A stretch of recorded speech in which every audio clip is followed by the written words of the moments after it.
Sacco and Felice, New York and New Jersey's premier attorneys at law. Their team brings decades of experience across a wide range of practice areas. Whatever life brings, they're your legal team. From everyday matters to complex cases, they've got you covered with the experience you need and the results you want. Because when life gets complicated, they make it simple. SaccoFelice.com. SACCOFILLAS.com. 2 C's, 2 L's. Choice Hotels get you more of what you value. Here's a little tune to help you remember. Same drive, different day. Don't you wish you were getting away? Pack your bags and come on through. Texas, Ohio, Alaska, we're up there too. Comfort Inn, it's calling your name. Save on the stay. Oh, and free waffles are yours to claim. Well, I hope you like my little song. Book direct at choicehotels.com.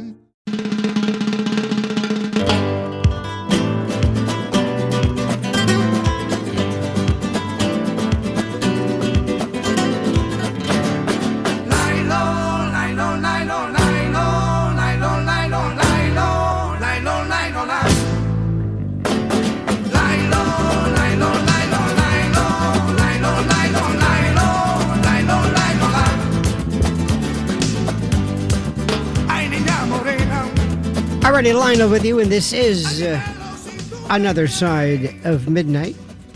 Our number is 800-848-9222, 800-848-9222. This is where you can call in, specifically if you have no idea what we're talking about, no interest whatsoever in the contextual smoothness of a seemingly lucid show, especially when you have something arcane and completely out of the ordinary to discuss. That's what we love, as we mock you in derision behind your back. I kid, of course, but not really. I always remind myself, and those people in the biz, the radio biz, there's these rules that are pretty good. Sometimes they call them, I love them, they call them formatics. One I love is, we'll be right back. We'll be back.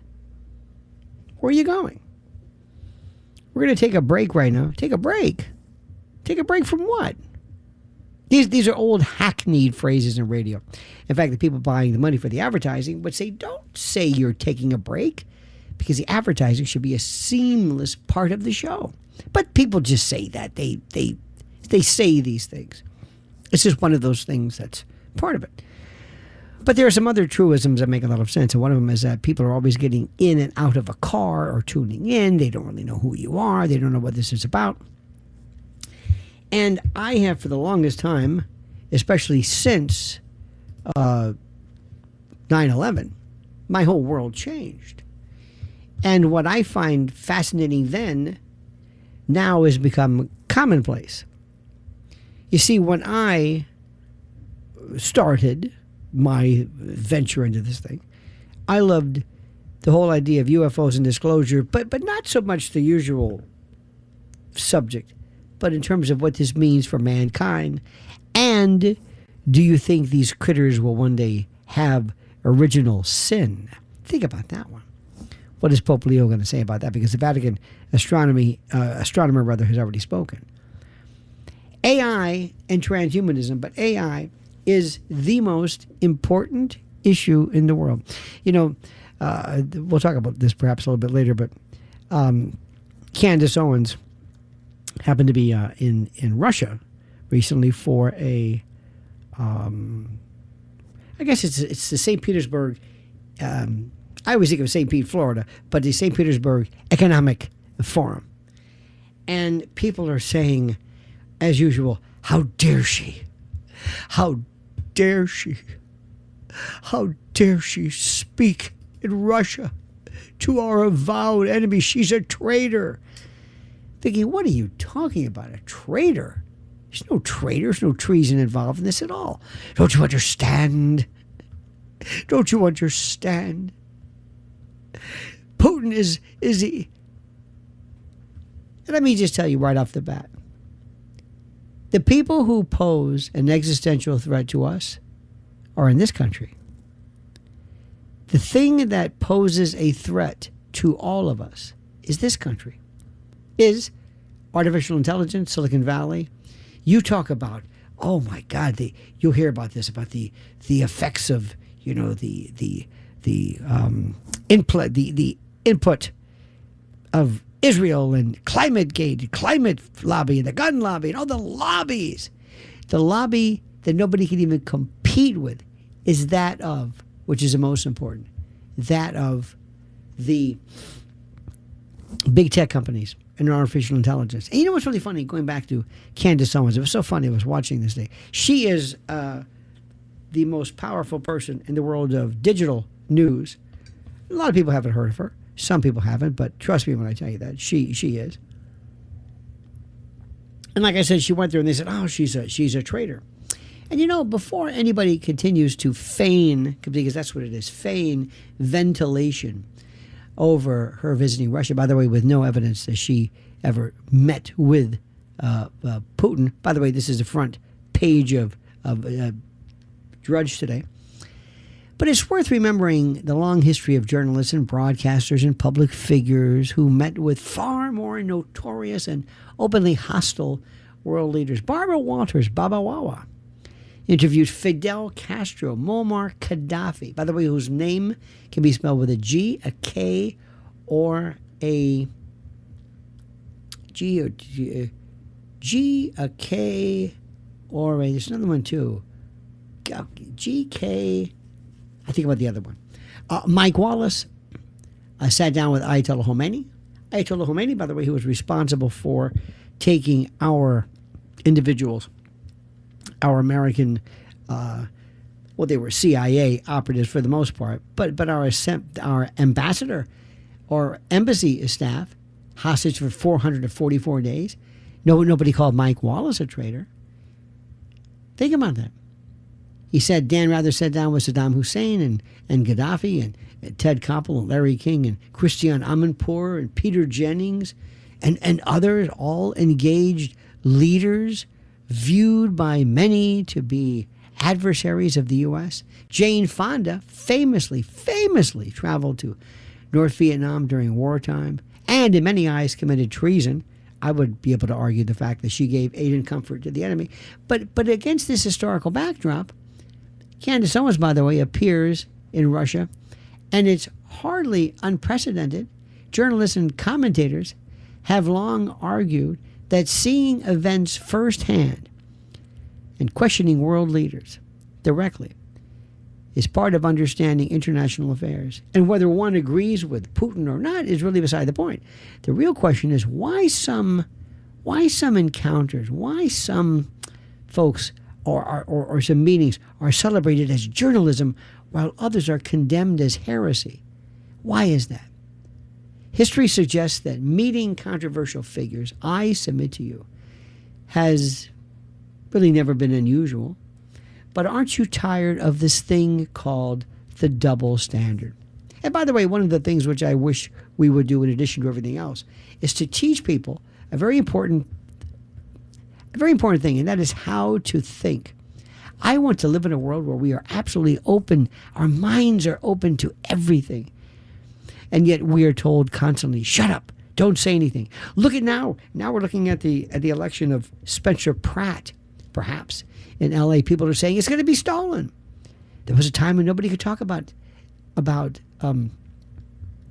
elections being stolen. And I'm thinking, why not? Well, that was because of lawsuits and people were frightened of that.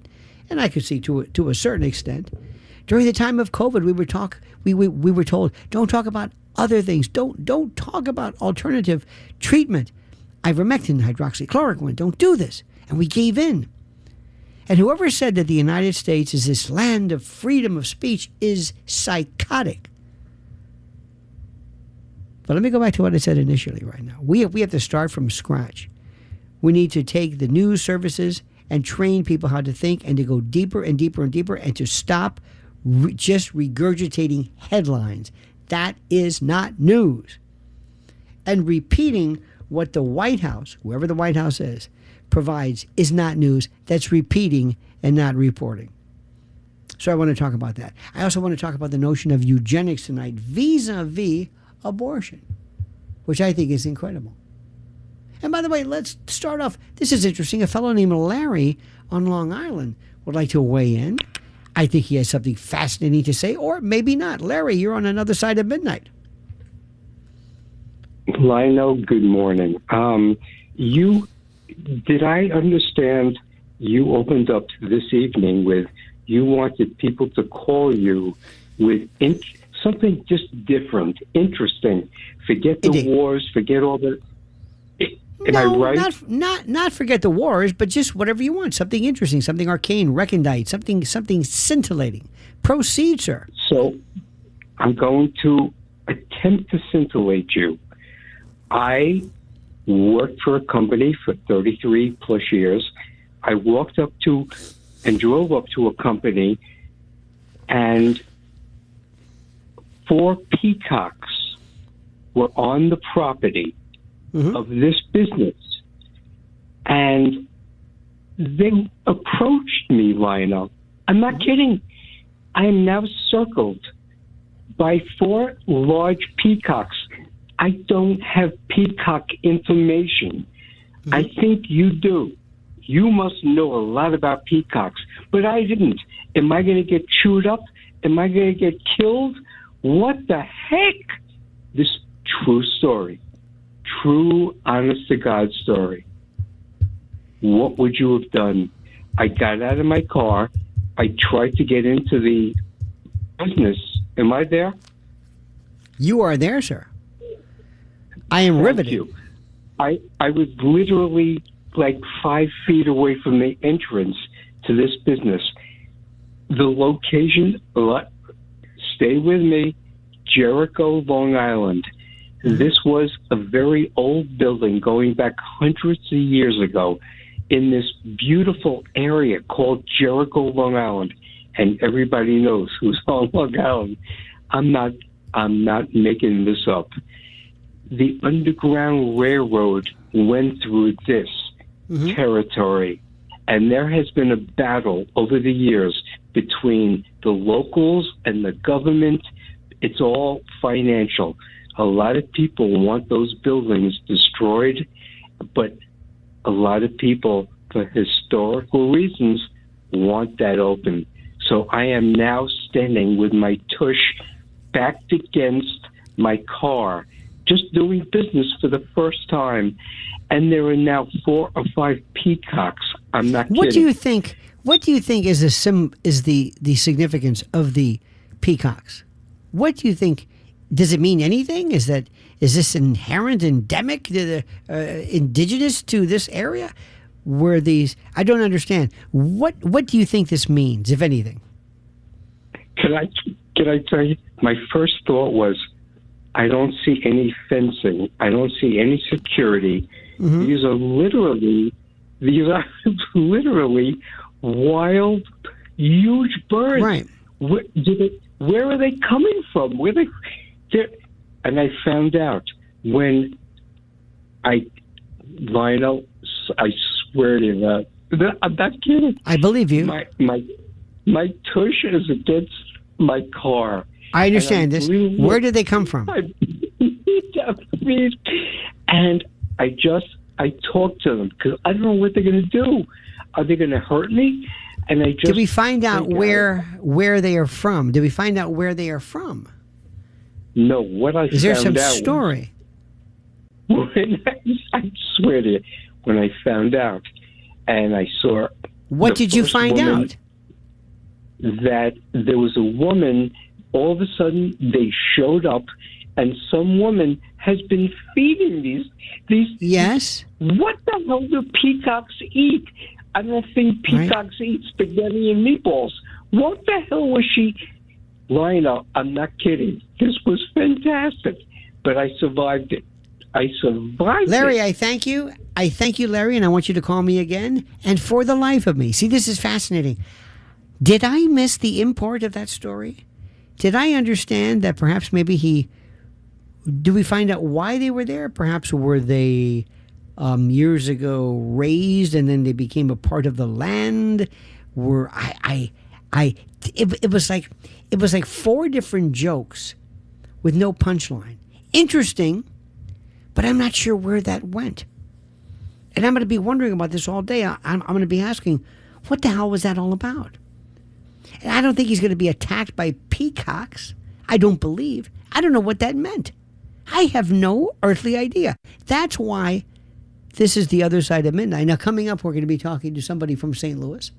We're going to be talking about a story which I think is also, put it this way, if you can beat that one, good for you. Also coming up, we're going to talk about such fun stuff as eugenics and a story which I normally want to keep away from, but I will address this, is something very, very critical about abortion, which I used to think was a kiss of death for talk radio. But in this particular case, you'll find it, I think, interesting. More coming up on another side of midnight with me, Lionel.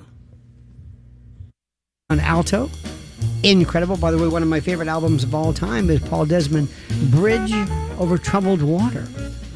By the way, you know, that first caller right now would be a great radio bit. A great way to troll. People forget. I used to love to call radio shows sometimes just for my own amusement, which is how I got into the biz, just to drive people crazy. And what I would do is I would take that particular theme and I would call up and say, and you're not going to believe it. There I was in Jericho, and I'm surrounded, I swear to God, by 4 peacocks. And you know what happened? As God is my witness, with my tush against the floor, I swear to you, I wonder, why? Who was on crack? But actually people say, what about it? We never got to the point. What about it? What is the story? What is the denouement? Dare I say? I love this. One day there was a fellow years ago, and his name was Barry. Was it Barry Gray? I believe. Yes. And I called up, and I loved to do this just to drive people crazy. And I called him up, and I never got to the point. I said, Mr. Gray, I have a question. Well, not particularly a question. I have more, I guess one would call it a query, perhaps a point of interrogation to you, sir, that I find, well, I don't know if I find, but I believe that and I never got to the question. And he never said anything. I'm thinking he's ribbing me. I don't know how this thing works, but I never got to the point. Let's go back to the phones, what I think are fun. This is great stuff, because you are the reason God made Oklahoma and the reason why we do this. Because remember, let's face it, when you talk about doing a show late at night, it's not the subject matter, it's the people. It's the Creedmoor, it's the Bellevue crowd. Let's go to Ted from St. Louis, Missouri. You're on another side of midnight with Lionel. Well, you took a risk. You weren't totally comfortable picking up the phone and calling a talk show, but you did it, and I was not comfortable getting on a bus and riding a bus, but I did it, and I urge people just to do things even though you're a bit scared. I have no idea what you're talking about. I have no actual idea or clue, and what a great follow-up to the first call. This is fantastic. Yeah. But I have another point, if I may, or do you want to continue on this, Lionel? Ted, I am riveted. Once I figure out what we're talking about, I'll be even happier. Proceed, sir. Yeah, well, getting off of just making the first call was tough. I'm really concerned with all of the coverage of the international problems that we are really forgetting about the cities. And there's a format or a paradigm going on in the cities now that are really almost bankrupting them, and that is an agent or developer first gets money from Congress. So you get money from Congress to a project, that kind of puts let's do this, let's get this done, look, we're helping. But all of a sudden, when that money runs out, it's the local people who have to pick up and pay the rest, and sometimes the rest can be forever, Lionel. I have no idea what you're talking about. Well, explain. What does this mean? Well, it means that we've got to be cautious about taking money from the federal government with things attached to it. We have to, we have to be cautious when we're given money. We need to know what our responsibility is going to be, what our financial responsibility. And you think this subject matter is more important than discussing wars? No. I think we have to have a side road. No, you're. I'm not in conflict with you. I'm saying attention can be paid by local officials to handle that. Ted, I want to thank you so much. Yeah, thank you, Ted. Thank you so much. 2 calls in a row. Not a clue as to where we're going, what that was about. There was such a tenor of certitude. I found it wonderful. Mark in upstate New York. Mark, you're on another side of midnight with Lionel. Hello, Lionel. How are you? Hello, Mark. Martin. That's Martin. Okay. By the way, Jackson is just setting me up. So I think General Keane is right. Ahead, I think Martin. we ought to right away go back to fighting the war. I think General Keane is actually right. We need to go back to fighting a war. Fighting what war, sir? What? Excuse me? Fighting what war, sir? The war in Iran. I think we have to wipe out the IRGC. I think we cannot negotiate. How would you do that, sir? Well, I think Israel is good at locating these guys and wiping them out. I would have Israel. Why haven't we wiped them out so far? Well, I think we haven't been doing anything for about 8 weeks or so. I think why have we waited this long to quote wipe them out? Because we're wasting our time, and why are we wasting our time? I don't know what Trump is doing, but anyway, my question to you is: why do you live in a city where it's run by commies, and why don't you? I mean, what is so good about a city?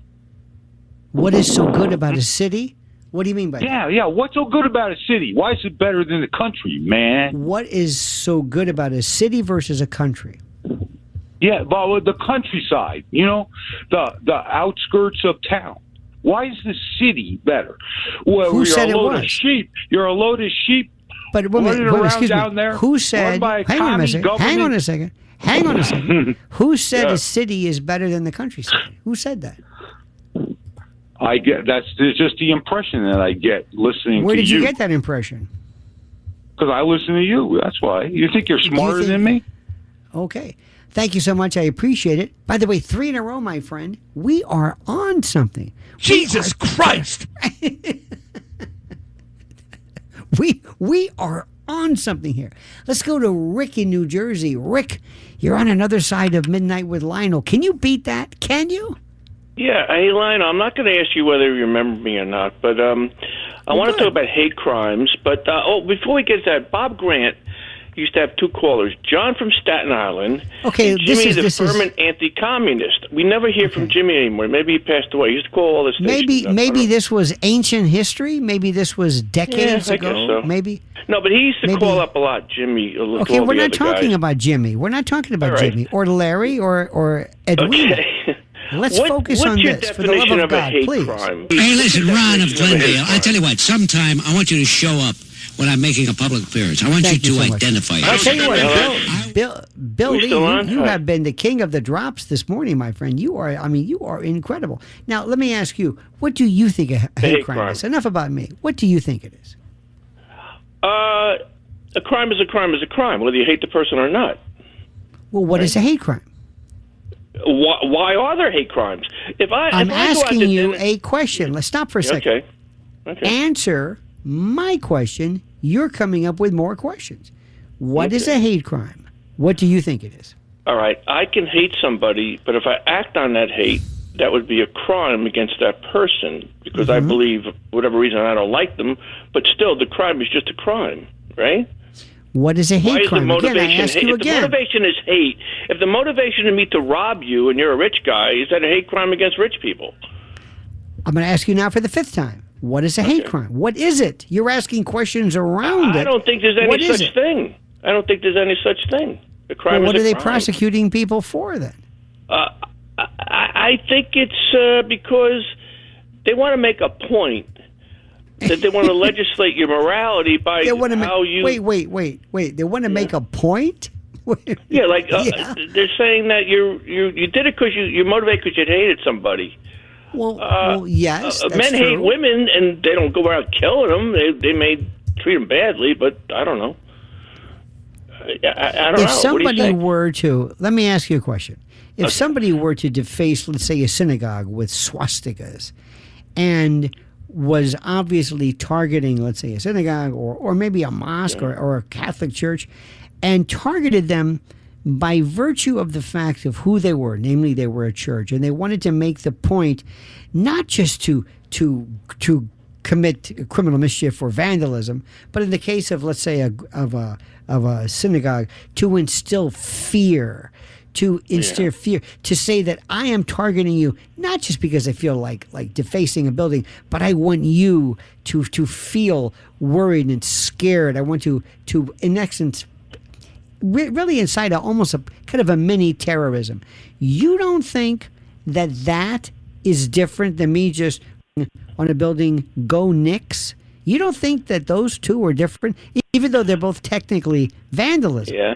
Okay. Well, what about the guys that spit and scream and hit ICE agents? Is that a hate crime against ICE agents? And they're trying to prove a point. We don't want you here. We don't like you. We want to abolish you. Yeah, I guess so. That's a hate crime against them, right? So what you would like to do is just abolish hate crimes? I don't know, but it's a vandalism in and of itself is a crime, right? One motivation or where I attack it is it's bad. What would you like to be done? I'm asking you again, perhaps wasting my time, but there was no such thing years ago. Why did they have to say it now, recently? I'm going to ask you for the 10th time now. Okay. What would you like to be done? Just arrest the keep talking bastards about it. and throw them in jail. What do we do with a hate crime? Is hate contagious? If I do something wrong, that's going to make other people hate it? You see, you're just thank you for your call. I appreciate this. How do I impress to a judge, to society, that the victim impact, for example, I may commit a battery. I can go up to, let's say, Bill Lee, who is a strapping young man, and I can push him, and nothing happens. I can use that same amount of force against a 90-year-old woman who's frail, and I can break an arm. Now, granted, both actions are completely identical, but one results in a far greater result.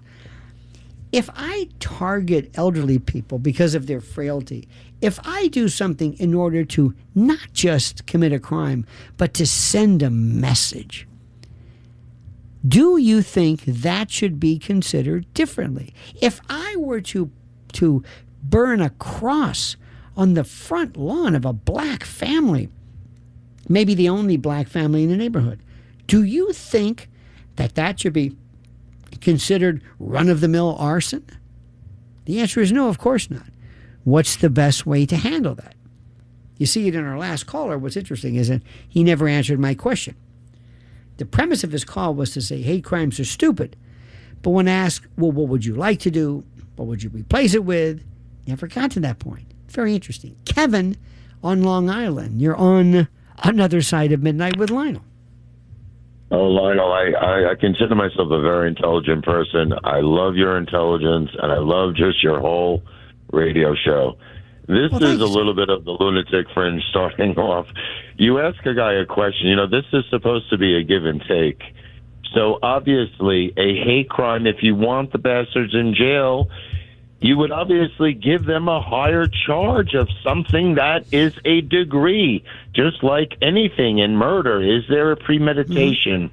Mm-hmm. If you hit an elderly Jewish person, yes, it's a hate crime and you start saying things like you're gay or you're. Now let me ask you something. Zionist, right? Yeah. Let me ask you a question. Sure, please. And you if you stood in the corner and you yelled, "I hate Jews, I hate Catholics, I hate whatever it is, Alsatians," is that against the law? Actually, you bring up a very good point, because I did want to follow up with your idea of, well, there's freedom of speech. There was the KKK in Skokie, and there was a lot of things, which kind of contradicts a little bit of the woman that was on about all of this, trafficking of children. It's horrible, but at what point is freedom of speech going into a dangerous, where is the line that you draw? It's very... Wait a minute. Hang on a second. Okay. First of all, that woman happens to be my wife. That's Lynn Shaw from lynswarriors.org. That's number one. Okay. I don't know where the trafficking argument goes into it. Here's the problem that I have, and this is the most interesting thing. I have a very simple way of handling this. Rather than charge somebody with a hate crime, I would spend all of my effort, all of my time to deal with the issue of this in sentencing. I would go before a judge and I would say, Your Honor, this may seem like a battery to you, this may seem like a vandalism or a criminal mischief, but this act was targeted. This was meant to instill fear, to cause an entire community to feel something different, and therefore, while the act itself may have been irrelevant because it conveyed a statement of hate, the impact was so great that we want you to sentence this person differently. That's how you get around it. That's how you get around it, as opposed to just saying I did want to answer the first caller from Jericho. I'm from Long Island. Those peacocks are in the Milleridge Inn. The Milleridge Inn is in that Jericho area. So they could have went out. But that guy was comedical. But the thing is, let me answer your question. Yes, free speech. Can you say on a corner, I hate whatever group or whatever religious, right? And again, where does... you can't scream this into a person. There's freedom of speech, but there's not absolute, right? Doesn't the law cover this? It's not an absolute freedom. Yeah. So what that gentleman said, though, and he was very funny, and it was kind of, mental illness is very entertaining. That's why a lot of Oscars are giving. Right. It is, though, and people's just minds. But he said something very interesting. He said there's an underground railroad. Now, I heard rumors that there is an underground, and again, I don't know anything that could be the truth. The bottom line, I hope people are watching. I hope people are following. I hope people are following your call, and the reason why is this. This is one of the things which is the most important thing. This is the most important issue, which is so critical.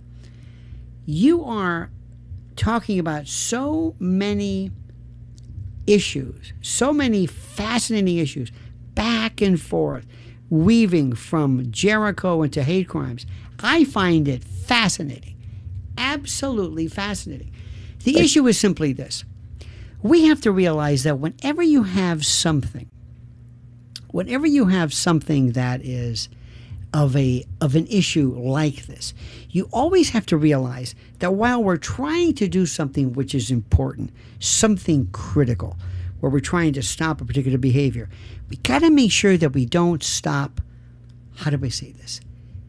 Where we don't stop speech, which may find itself in an area that's hard to deal with, that maybe is problematic.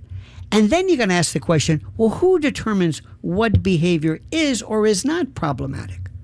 That's what's also critical. See, I find that to be so interesting. And also, over a period of time, how things can change. And remember one thing. The First Amendment applies, for the most part, to the government, the federal government telling you, this is important, that you can or cannot say something. But most of the limitations of speech that we feel is never from the government. It's from individuals, from private citizens, from proxies, from YouTube, from others. Many of them, by the way, are implemented and used by the government as a proxy to shut us down. So let me tell you something. This is the most fascinating subject of them all. Fascinating. And what's interesting is that while we want to stop crime and we want to stop behavior that's negative, we want to make sure we never do anything in the meantime to hurt or to affect the ability to speak. Because sometimes some of the most incredibly important speech is stuff that hurts. Because the First Amendment, by the way, was never intended to protect, what am I trying to say? To protect innocent, harmless speech. Kevin, I thank you so much. Pamela, you're on Another Side of Midnight with Lionel. Hi. Peacocks are known as the watchdog bird. During the Gilded Age, it was very common for wealthy estates to have peacocks roaming the property. Not only are they territorial and will chase whatever does not belong, but also many times livestock owners will use them for protection for their livestock. Can they get aggressive? Usually it results in a loud scream to chase the whoever is on their property away. And I NBC find that fascinating.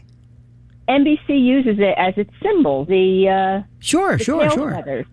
As a child, my parents would take me to the Catskills and Beamersville Farm up in New Jersey, and they would be roaming the property. Right. Mm-hmm. Isn't it interesting, though, how the male enjoys this plumage and this wonderful colors, whereas the peahen, whose idea is to maintain a little degree more of camouflage to protect the offspring, are relegated to a kind of a bland, version of that. But I find them interesting. In fact, there are some things, I put peacock in the same category as I do with flowers, the bird of paradise. Something that shows like who designed this. This is the most incredible design. But I never knew that. I absolutely never knew that. I thank you so much, Pamela. Another fascinating insight. Let's go to Michael. Lynn, I guess you're on Another Side of Midnight with Lionel. Yes, I am. And Lionel, the lady who just spoke with you, has very good information. It's accurate. It's true. Now, I lived in a housing project in Jersey, a suburb. They were built in 51, probably by the Seabees. But anyway, they were little ticky-tack houses next to each other. And Mr. Fertney, who lived around the corner, he kept peacocks. And you could hear the peacocks in the neighborhood. And we girls would come home from school, we're walking home from school, and we would get an idea. Let's go see Mr. Fertney's peacock. And they are very intimidating because of their size, because we don't see peacocks around us at all in suburbs, and they instill fear if you can pick up on it. I'm not surprised that man was pushing himself against his car to stay away from the thought that the peacocks might approach him. They're very intimidating, very beautiful, and the bird of paradise flower is very beautiful also. I agree with you there. It's a very good intuitive idea about the peacocks and the paradise. But I spent my whole childhood coming home from school to visit Mr. Fertney's peacocks. Unbelievable. And well, those listen, peacocks, I want to... I'm sorry. I want to just because they wanted us around. They didn't want us around. Yes. They were protecting his house. Well, I want to thank you for that. I find that to be absolutely fascinating. Now, coming up, there's some other stories which I think did not make their way. And by the way, this first segment has been, again, fascinating by virtue of how the news and the stories sometimes are rather labyrinthine, how they can move into various areas that one can never anticipate initially. But coming up, I want to talk about something which I think is very frightening, not necessarily dour, depending upon where you're from, but some other issues which I think are critical for you to know as we enjoy Another Side of Midnight with me, Lionel. Jesus God!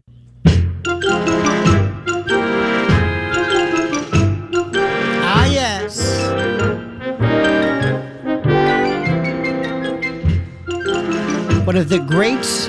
One of the greats. You know, one of the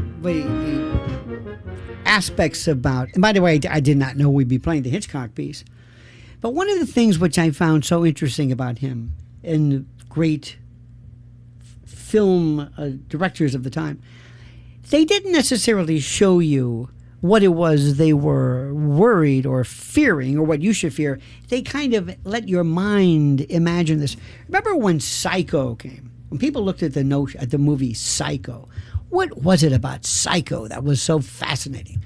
What was it that was so horrific? We didn't really see anything. They asked Hitchcock, what is it specifically is so frightening about Psycho? He says, you know, I had the chance, and he described that there were torsos you could build that would have blood that could be pumped and it could be specifically gory, even though it was black and white. He says, I saw no need for that. What he wanted you to do was he wanted you to create the notion of the monster. You would do a much better job than anything he did. And that's a lesson to be learned. Because what's interesting is to find out what is it that people find, what scares you. And when it comes to film in particular, it's a great subject. Because there was a time when I think we had better scary movies that were a little bit more kind of indirect. Today, people figure, oh, if you want something scary, I'll give you blood and gore and disfigurement and disemboweling. I say, no. That's not it. But what's interesting about that is you never saw the monster. You never saw it. And by the way, in my particular view, the scariest movie I ever saw, was Fatal Attraction. And the reason why it was the scariest to me was that this is a person that you could run into. Chances are you're not going to run into an Anthony Perkins. Chances are you're not going to run into a Frankenstein. Sometimes, you're not going to. But a depraved, crazed woman that one, not now, but that one could meet perhaps in a relationship where proper attention is not given to her, and she turns on you, and now we call it stalking. Oh, absolutely. Now, coming up, I want to explain something to you. There is an issue which I think all human beings should be aware of, and it's the notion of, well, it's really the notion of the idea of eugenics and trying to get rid of, to remove, to limit, to winnow certain people from our society. If you look at the words of Margaret Sanger initially and you listen to what she said, you would find them to be absolutely beyond horrific. You will not be able to understand, to grasp, and I mean this, how this woman said this without anybody today even noticing it. Well, there was a story which came about, which is fascinating about it. Well, sad. This is a story about some folks who decided, Jesse Ridgway, and that his decision to publicly announce that he and his family had terminated a pregnancy after learning their unborn child had Down syndrome. And it sparked outrage for many, many reasons. Now, while the couple has, of course, under the rules, every legal right to make a deeply personal medical decision like this, as horrible as one might think it is, what I found to be even more horrible, if not more fascinating, was how it implied and how it involved, and this is important, this putting it onto the platform of social media. Are there people that you've known who cannot do anything, and I mean anything, without announcing it or accompanying it on social media, some kind of a platform? Have you noticed there are people like this? And what's interesting about this is, what's so frightening to me is that the reaction was incredible. what especially disturbed people regarding this was not simply the abortion itself, but the rationale that was offered to millions of followers. And by the way, this was covered in the Times and other people. The backlash of this was incredible.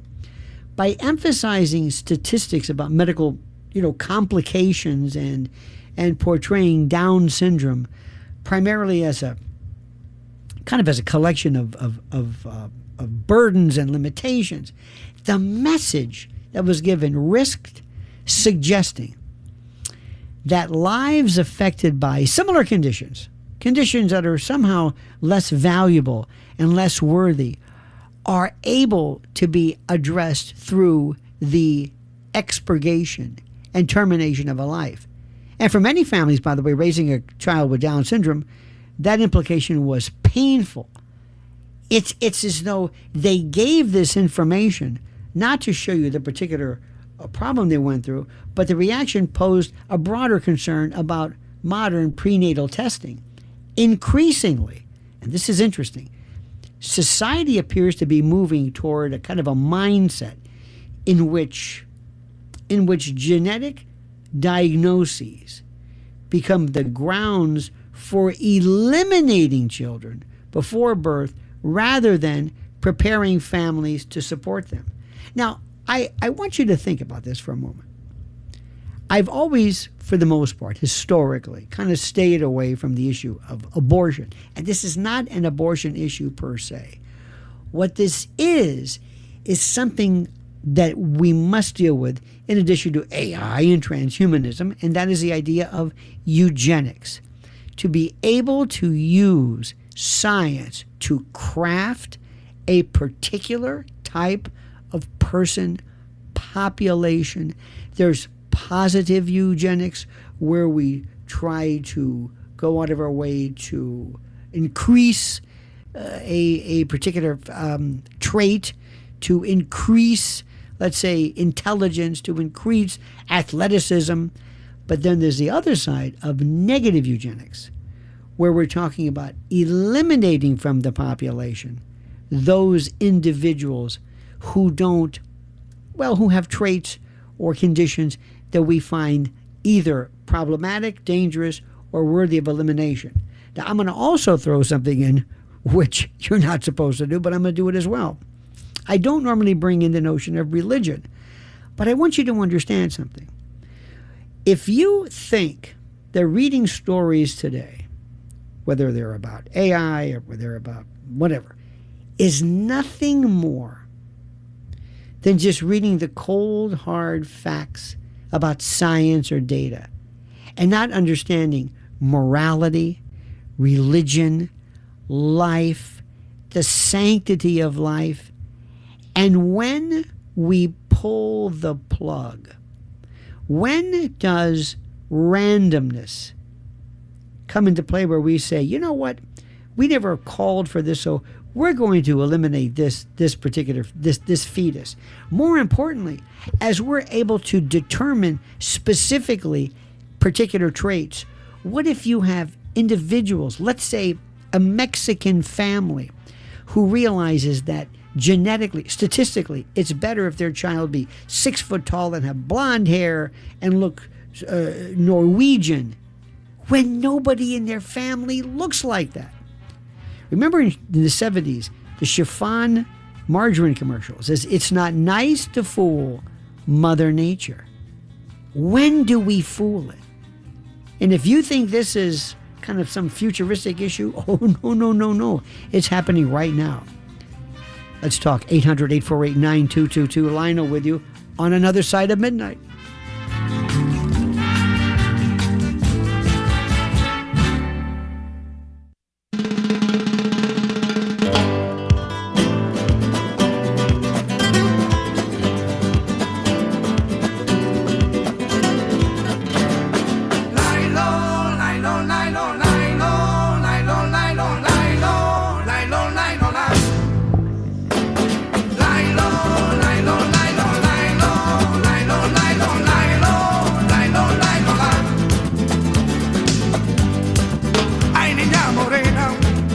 Alrighty, Lionel with you. This is another side of midnight. 800-848-9222. 800-848-9222. My friend, I mentioned this before, and it's funny how, I don't know why I remember this. 1970s, 70s or so, there was a chiffon margarine commercial. Somebody tries to slip Mother Nature margarine versus butter. Mother Nature thinks it's butter, says, oh, this is great. Somebody says, ha, ha, ha, the joke's on you. And Mother Nature says, it's not nice to fool Mother Nature, and then brings out, a torrent of lightning or whatever.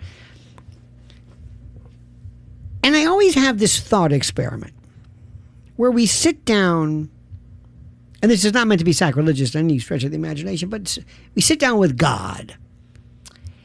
And I said, God, I want to show you something. I'm going to take you to a hospital. Really? Yes. And, oh, well, what is this? Of course, God would know this, but God's playing along with me. I would say, well, God, this is the Alzheimer's suite. Really? What is that? Well, we've noticed, God, that the numbers of elderly people with Alzheimer's is growing precipitously. And God says, how old are some of these old people? He goes, well, some are 90. And God would say, oh, what if God said, I never intended people to be 90. Of course they have Alzheimer's because they're too old. What are you talking about? I never wanted this. What? No. Nature doesn't. We don't have old animals. I mean, we have the occasional older dog or something, but that's not the way. But God, we're different. And then we go to a maternity ward. And I say to God, look at this. Look at these women, God. This woman's 40 years old. Some are older. Giving birth through IVF and other particular means. And God would say, wait a minute. 40? 40? No. I never intended that. Women should have children when they're the onset of their period or during menarche. This is what I intended. And we may say, oh, no, you can't do that. Some of these kids are sometimes developing much quicker now because of a variety of other aspects like, antibiotics and recombinant, steroids and different things. And God said, excuse me, do you want to have a perpetuation of the species or do you want to have mature parenting? What do you want? So what I'm trying to say is when nature gets in the way of our morality or what we think is okay, how does that work? Recently, there was a case not too long ago where there was a physician and he was talking about genetic counseling and genetic engineering and the like, CRISPR technology. And the statement was made that in a couple of years or in a generation, we will not see Down syndrome anymore. And there was a parent who was in the group who took great umbrage at that. They said, "How dare you? Our child has Down syndrome and we love him." And the doctor says, "I never said you didn't. I'm not talking about euthanizing them now. I'm talking about eliminating trisomy 21." And she took it as an insult, as opposed to recognizing that no, in as much as we love the individual who might possess this, society, I think, would benefit by not having more of this. They didn't understand it. There was a while back when people with Asperger's, when they changed the DSM-5 to spectrum disorder, and they took Asperger's away, they were up in arms because that was their name. And what happens when you look at something and you're saying, now we can do we can do in vitro, we can do all types of things. When do we violate nature? And do we ever seem to ever talk about the morality of things? We talk about this all the time. We talk about UFOs, and UAPs, and extraterrestrials. Okay. What happens if we catch one of these critters And what happens if we confine this person or this thing? Is that immoral? What if we not let them go? Can we experiment on it? Can we confine it so it doesn't slip back onto its ship and take off? Is that false imprisonment? Are we, in essence, being, quote, inhumane? Now, when I bring this up, nobody seems to ever really think about it. And the problem is that this is why we never talked about this during the evolution of AI. Never came up. We never thought about it. Not for a moment. It just never came up. Never thought about it. It never concerned us. We were too busy, showing the world how smart we are. But now we may need something similar to like a Manhattan Project for that. Well, let me ask these questions of you. This is a very, very simple, very serious question. If a child is aborted because of a genetic diagnosis, how is that different from selecting against undesirable traits? And does prenatal screening become a tool for eliminating certain populations before birth? And, not done yet, are we moving from treating disease to preventing the existence of people with particular conditions? Why do we never talk about the morality of science?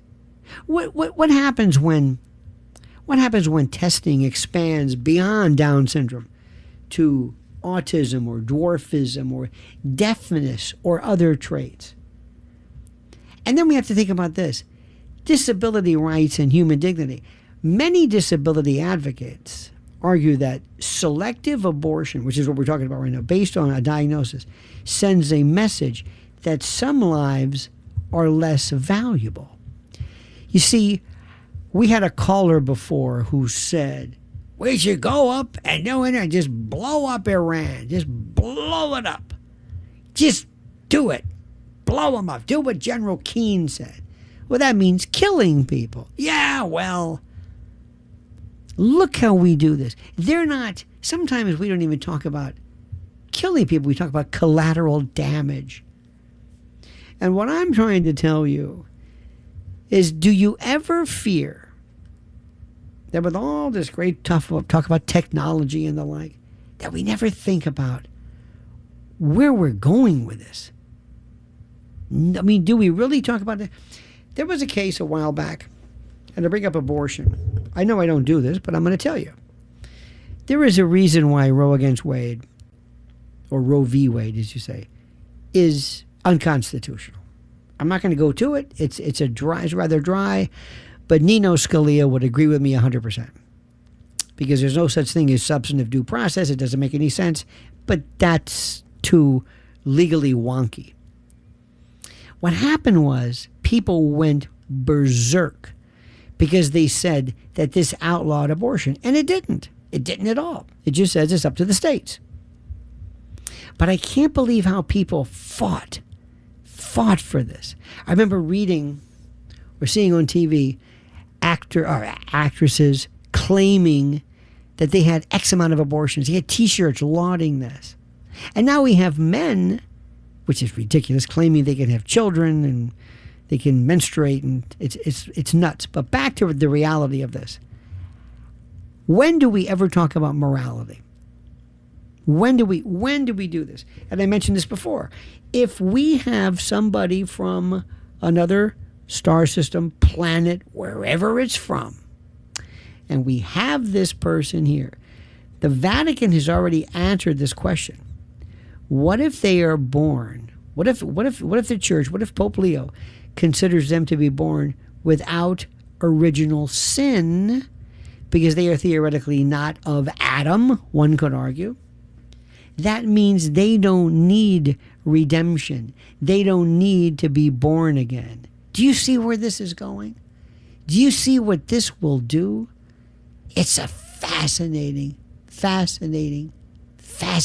topic which we never discuss. Let's go to Liz in, I think, Alaska. Liz, you're on another side of midnight with Lionel. Hi, Lionel. I appreciate this very much. I personally had a pregnancy in the mid-'80s, and they kept talking about you have choices, prenatal diagnosis of a birth defect. And they kept talking about choices, and I'd say, you mean abortion? Well, I refused, delivered at a different location. The child is now 40, has 3 kids, brilliant, and been all over the world.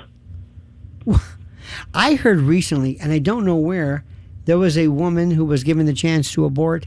Turns out it wasn't trisomy 21. It wasn't Down. It was just a mistake. It was a mistake. And she wouldn't have aborted this child. Now, listen, I don't want to get into the argument of that. That's not the purpose of this. Because abortion, and it's whether it's right or wrong, whether it should be legal or illegal, that's for other people to decide. What I'm talking about is that when we talk about these great scientific sci-fi, Art Bell kind of questions, there's never the morality that comes behind it. Let me ask you this, Liz. What happens if I am able to say, listen, we're going to do an IVF thing on you, and I've segregated some good-looking embryos I think you're going to like. We're going to discard the rest. Well, that's an abortion. Right. I'm discarding them. And that's abortion. Because I think most people would argue, maybe perhaps, that that conception is the beginning of life. It's not a duck. So, and it's eugenics, too. Well, it is eugenics. And also an IUD, theoretically, is an abortion because it... Okay, but the point is, now what if I could say, now listen, Liz, you come from, I'm just assuming, you come from a Mediterranean family, and nobody in your family has ever broken 5'8". How would you like to have the first 6'2" member of your family? I can fix this. What if I start to change the way your family looks from now on, and nobody has any trait of Grandpa Luigi or anything? What if the certain randomness, the collective, what do you want to call it? The kind of the hit or miss beauty of nature, the heterogeneity. What if I eliminate that? Has anybody ever talked about that? And who decides what is and isn't, what am I trying to say? Moral. And does morality even come into play here? I mean, these are the questions which, we never talk about it when it comes to COVID, when it came to the idea of there being, vaccines. We always look at science and we look at these things, and especially AI, which is going to be the most incredible. I think we need to have some form of, not necessarily mandated by government, but a group of people who talk about the ethics, the responsibility, the ethical, let's say, fallout, something kind of like a Manhattan Project, so to speak, for the ethics of this. Because as we do more and more of this, we're going to be seeing things change drastically. And for example, do you think there's any kind of a moral consideration when we talk about spraying the entire atmosphere with chemicals? Do you think we should maybe consider people who don't have a say in that? Do you think morally we should put this up to a vote? We should at least inform people. By the way, Liz, I thank you for calling. But thank you so much. Thank you. But I mean this. I mean this from the bottom of my heart. I don't want to. This is not a religious show. That's not what I'm saying. But if you think that we're going to be talking about all this great development, up to and including, by the way, I still want to ask you a question. If we catch one of these critters, one of these ET types, can we confine them, jail them, incarcerate them as we what? Experiment on them?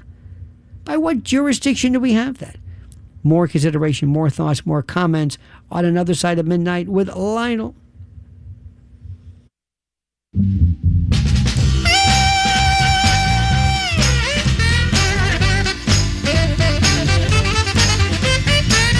Alrighty, Lionel with you. Our number 800-848-9222. Nobody's ever asked this question, but I'm going to ask you. And again, the notion of morality and sin, and I'm not a religious, I'm not a pastor, obviously, or a rabbi or an imam. But we talk about this. We love to talk about UFO stuff. And what do they look like? Well, the Greys look like this, and the critters look like this, and the Norwegians look like this. Great. What do we do when we catch one?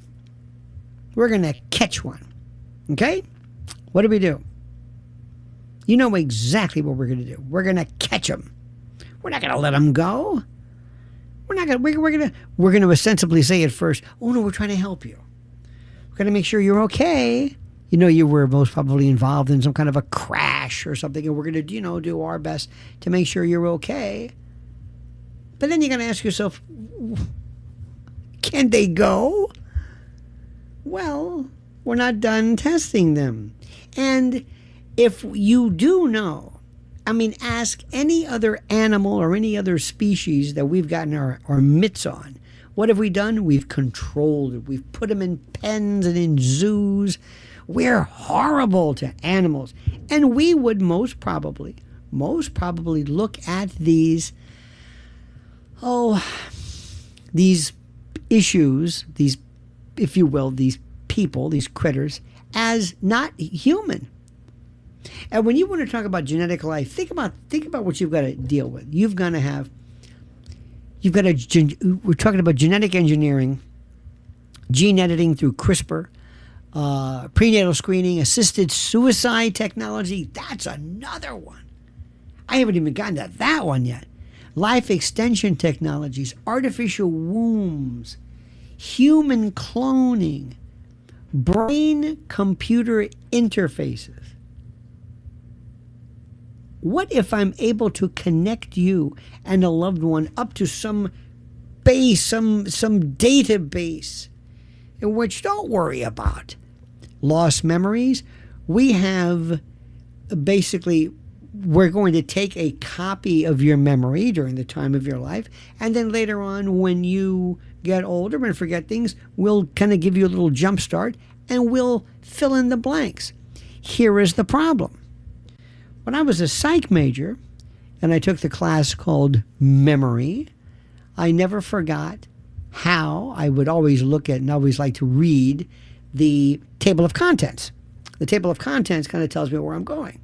Well, the table of contents on memory, half of the book was on forgetting, because forgetting was not something that was a mistake. It was something that was critical. Let's go to, let me see, who has been on. Let's go to Robert in New Jersey. Robert, you're on Another Side of Midnight with Lionel. My question is, has someone found a way to weaponize meteors? One made a loud noise off the coast of Massachusetts recently. Meteors? Yes. Has somebody found a way to weaponize meteors so that they can hit specific targets? That's a good question. I put it this way. I don't know if they're able to weaponize or to direct the course of them, but I think they could probably also mimic what appears to be. You know what? That's a great question, Robert. I thank you for your call. I don't know. Sally in Rockland County. Sally, you're on Another Side of Midnight with Lionel. Good morning, Lionel. You have so many good topics today, but the one that's really touched me is the medical ethics issue and morality in science. I think that there are a lot of people who are thinking about this and who are working on it, and it shows we've made progress in terms of the morality in medicine.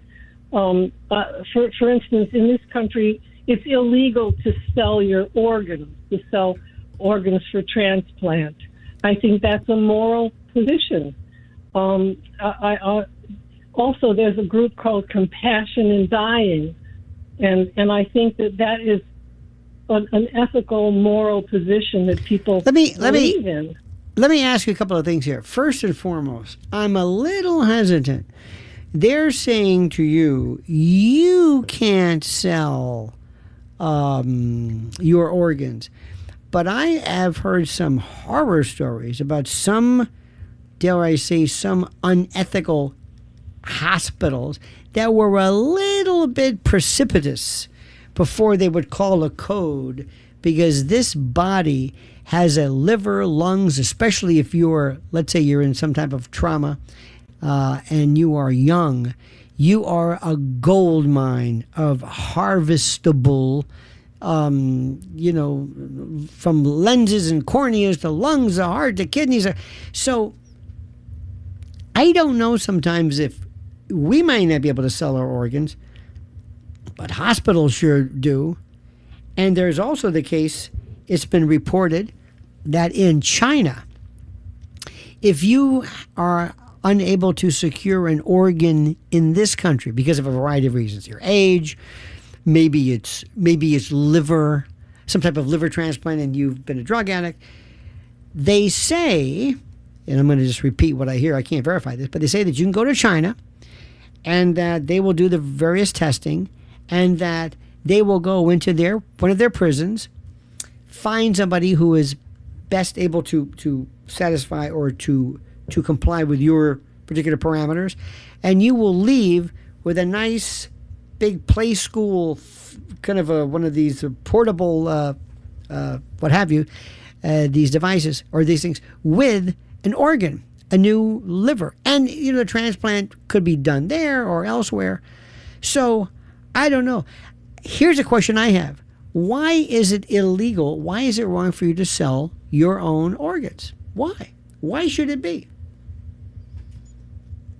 Well, I think that trafficking in human life, I think that putting a price on these things is considered immoral. Certainly in this country, it's considered immoral. But wait a minute. Now, but lots of things.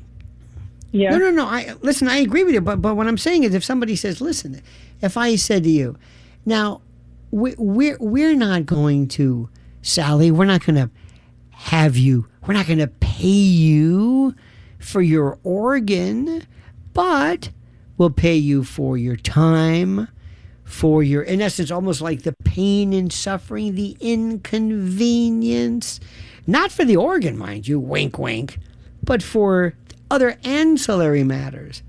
But either way, we need, you and me, Sally, we need to have some kind of a committee where we get everybody from various religions, but also bioethicists, doctors, lawyers, people, regular folks, and to sit around and talk about this. Because what we do in our society is we come up with the technology first, and then we say, oh yeah, the ethics. Sally, I thank you for your call. And we haven't even gotten into the area yet about assisted suicide. Oh my God. My wife and I had a friend of ours, we found out after the fact, she went to either, was it Switzerland or Sweden, to have this acceleration of death done. And it was, I think, I can only think it was precipitous, because she had a lot of mental health issues, which one could argue wanting to take your own life is a mental illness. I don't necessarily think so. But even that's a difficult thing to say. But think about this, though. Assisted suicide technology, life extension, artificial wombs, human cloning, brain-computer interfaces, AI replacing human workers. Let me get to AI. Autonomous weapons, AI surveillance systems, AI-generated deepfakes. This is just the AI. Who's talking about this? AI companions replacing relationships, AI decision-making in healthcare, predictive policing algorithms, AI determining credit or employment. Let me just stop right there. When Minority Report came out, that movie with Tom Cruise, it showed me a dystopian horror stories of what happens if we start to say, you know what, Mr. Jones, Mr. Lee, based upon your propensity for violence, based upon your eating and drinking and your proclivity for intoxicants, and your family record and your criminal record, we believe there's a high likelihood that you might be involved in some type of inhospitable behavior. So we're going to anticipatorily incarcerate you. In law, there's a concept called anticipatory repudiation. This is when you have a contract with somebody and they're giving you signals that they're not going to complete the contract. And you don't have to wait until the last minute in order for you to claim breach. In fact, it was also done during one of the Israeli wars. I think it was Egypt. They called it anticipatory self-defense. They looked through the binoculars or whatever, and they saw tanks on the horizon. And they're saying, well, we're not going to wait till they start firing. And the idea was you anticipate, not because you're overly creative with the inevitable, but you're saying, why do I have to wait before I act? Let's go to, let's go to Scott in Kentucky. Scott, you're on another side of Midnight with Lionel. Yes, good morning, Lionel. Thank you for taking my call. I'd like to discuss this morning the Epstein files, which really is very troublesome to me and millions of other Americans. The Epstein files proves that all of our congressmen, senators, and even President Trump and Vice President Vance, in my opinion, have been extremely compromised, that they all have, they all know about certain damaged things, many damaging things rather, but are petrified to have all the files revealed. How do you know that? More, well, because they will refuse to reveal millions of pages, and the Epstein files prove there is a vast Jewish plot. Now, can I stop you for 1 second? Now, can I stop you for 1 second? Just not to interrupt you.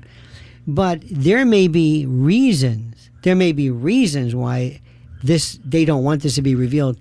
That none of it has to do with their own complicity, their own, cover up. But there may be other reasons. For example, up to and including, there might be something which they might consider to be sensitive for national security, or they might want to use this information as their own source of blackmail. We're not beyond that ourselves. If I'm the president and I'm saying, guess what I've got right here? I've got to be able,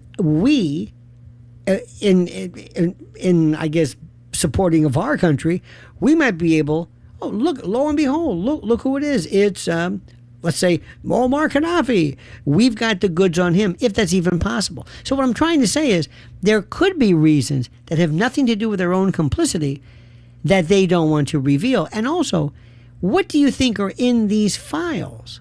What are these? A lot of that, obviously they're very embarrassed, very damaging. I'd like to also say that how do you know that? Files, come on.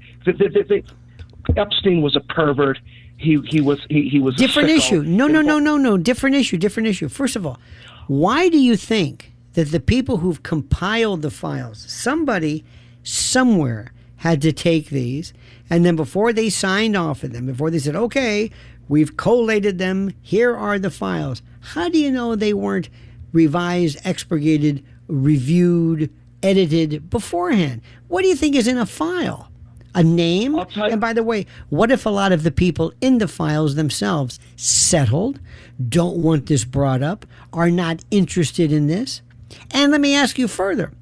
If you've got somebody, let's say the biggest name in the world, the biggest, let's just assume, Elon Musk, Bill Gates, whatever it is, what do you really think you're going to be able to do about that? Well, these are practical considerations. If the world doesn't know, it can't do anything. I'd like to say the Epstein files prove there is a vast Jewish plot to control the U.S. and the world. Now, how does that? Now, how does that prove anything? Oh yes, what I say. Lionel with you, 800-848-9222. Let's go back to the phones and back to the fun. Let's go to, let me see who's been on. Let's go to Detroit in Queens. Is that it? You're on another side of Midnight with Lionel. Yes. Hi, Lionel. Yes. I would just say that this morality and the ethics of whether we should just eliminate Down syndrome children through genetic testing and all of that, and abortion. There's another issue that we should deal with that's behind it.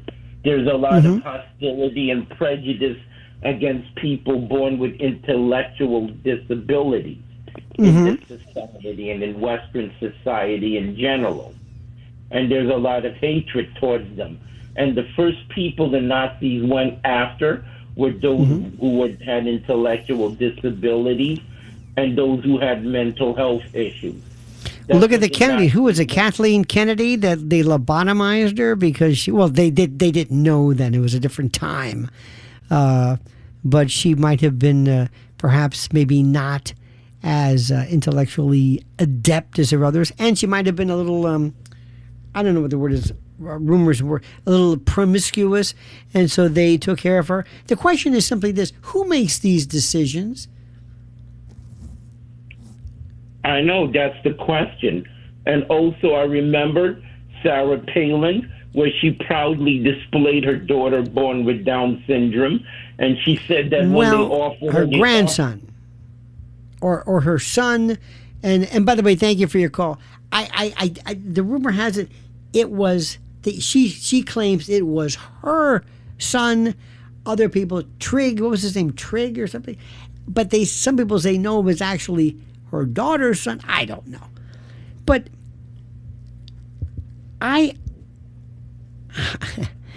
this is the part, how do you even, since you can abort a fetus for any reason whatsoever, how is it that you can stop somebody by saying this isn't a good enough of a reason, this is not a valid reason? Let's go to Mark in upstate. Mark, you're on another side of Midnight with Lionel. Yes. Good morning, Lionel. Good morning. To use your word, this is fascinating. All your topics tonight. I would just like to broach the subject with the morality. I don't have any answer to determine this, but I've thought about this, and I would use as a forerunner, a precursor would be a plastic surgery. That started out as something. I mean, that is basically changing what you look like. And putting that, I'm a practicing Catholic, but I'm not against science. But I just put all together. I think there's going to be, it's a slippery slope, but I think it's a natural transgression. Do you see a problem with plastic and cosmetic surgery? Do you see a problem with that? No, I'm using that as no. No, I'm saying that if the way that has changed, once that science comes into the picture, of course, it's going to go that way. But let me throw something in there. There are some times when I have seen people who suffer from, and you've seen these people when they've had all this stuff on these implants and their lips and they take on a kind of like that Bride of Wildenstein look. This is dysmorphia, and there are doctors who I think are unethical. They should be able to tell people you cannot have any more plastic surgery. You can't do this. But then again, if your Mickey job, Mickey Rourke, Kenny Loggins, Kenny Rogers, their eyes.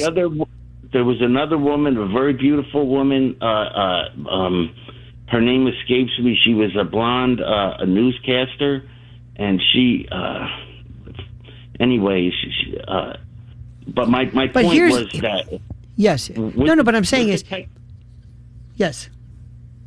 With the technology, also, as we become more secular in society, you put it all together, and I think it's just natural that there's going to be this the selection process. I don't think you can avoid it, although I don't.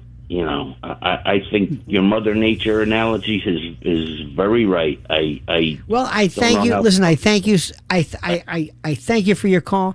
If we did not sometimes intervene, there would be people who would put it this way: intervention also saves lives. And there's something that I gotta say something about the cosmetic and the plastic surgery.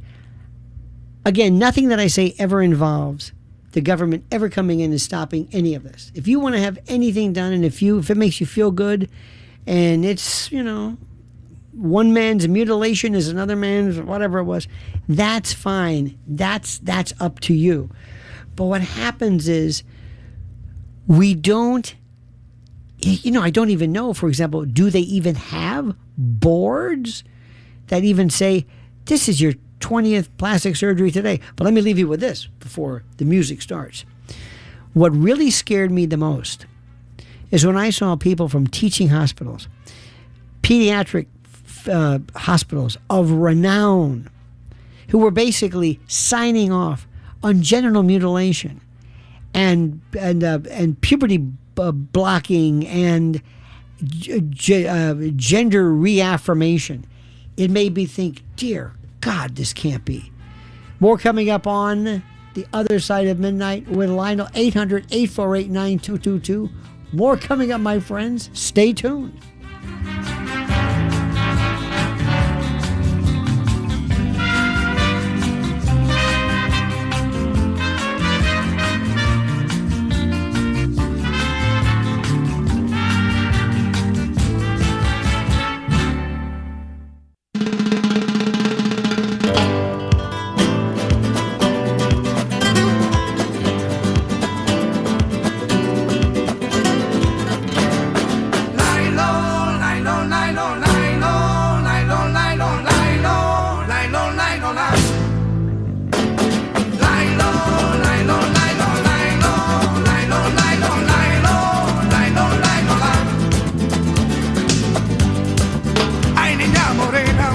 Alrighty, Lionel with you. This is this is another side of midnight.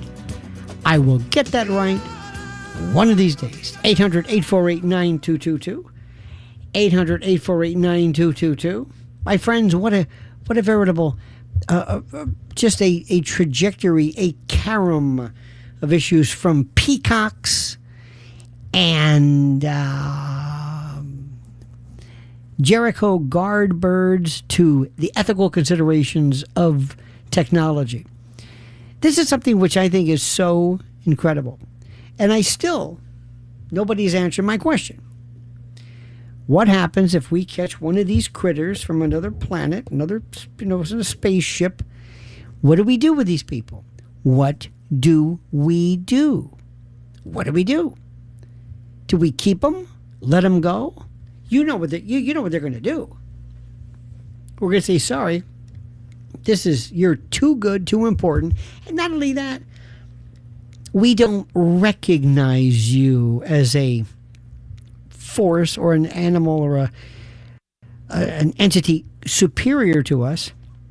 We will consider you like we would do a German Shepherd, because that's what we do.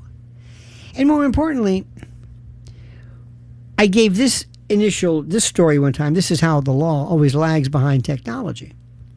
If you were to create a clone of yourself by taking an ovum, human ovum, evacuate it, replace it with your DNA, zap it with a good blast of electricity, cause cellular division, a little meiosis here and there to pop up, and then we implant it into a woman, and your clone is born. What is your clone in reference to you? Is it your son? No, it's you. Now, this doesn't make any sense. This is where the law and technology, what do you mean it's me? No, it's you. And when you fill out the birth certificate forms, do you say to yourself, who exactly are the parents of this child? The answer is your parents. So what I'm saying is, when you play around with things,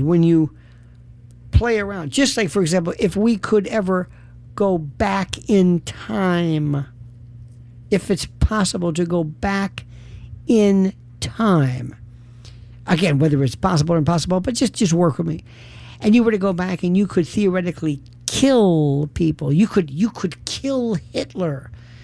As a child, would you do this? Okay, fine. But then you got to ask yourself, by changing one little, it's like the wings of the butterfly, one little aspect that seemingly sounds like a good idea, What are you doing in terms of changing the course of civilization, the course of history? And what if you went back and killed your parents? Which makes no sense. But what I'm saying is, we need to stop with all this talk about UAPs and we have to ask ourselves, is there anybody even kind of minding the shop, as they say? 800-848-9222, 800-848-9222. Let's go to Alan on Long Island. You're on Another Side of Midnight with Lionel.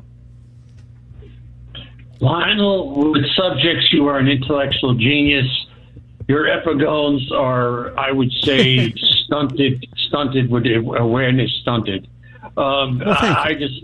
Yes, I find the show fascinating. I love it. I get up early, I have my cup of coffee, and I'm listening to your show before my day starts. It's beautiful.